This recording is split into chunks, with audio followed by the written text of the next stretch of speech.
So I wanted to concentrate this video on risk assessment in particular and how lone working is best incorporated into this. I've seen this done in a lot of different ways by different organisations, and lone working can be popped on a risk assessment as a standard line. So you've got, working at height, slips, trips and falls, lone working, it is stated separately. But what I think makes for a stronger risk assessment is rather than having lone working as a separate line, it's actually using it as a lens to look over the other risks that are apparent. So, for example, when you're looking at the likelihood and severity of a risk, say violence and aggression, if you apply the lens of lone working over the top of that risk, then you look at the likelihood.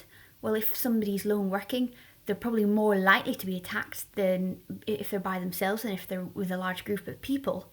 And then if you look at the severity, well, the longer it takes to get medical attention after an incident like that, the more severe the condition is likely to become.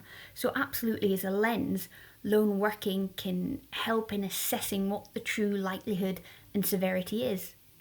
I wouldn't see it as a risk in itself, like, say, working with electrical equipment isn't a risk. The risk is electrocution.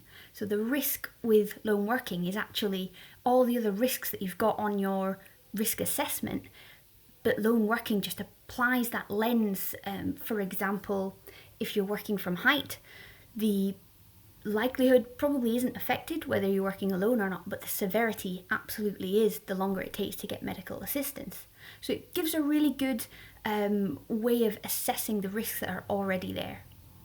There's a load of different ways that it can be done. Of course, it's specific to different organisations, but that's where I've seen the kind of best results come in terms of how you then take the next step when you look at the control measures.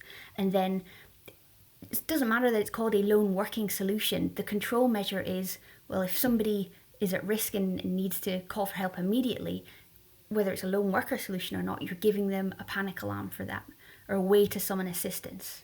Or you're giving people regular welfare checks so you can quickly identify if perhaps something has happened and they would need medical attention.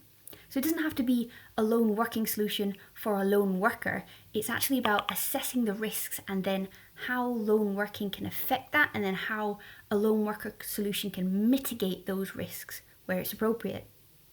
Hopefully this is helpful. If you've got any thoughts on this, or if you've got any questions, please do get in touch. I would love to speak to you about it. Thanks very much. Bye for now.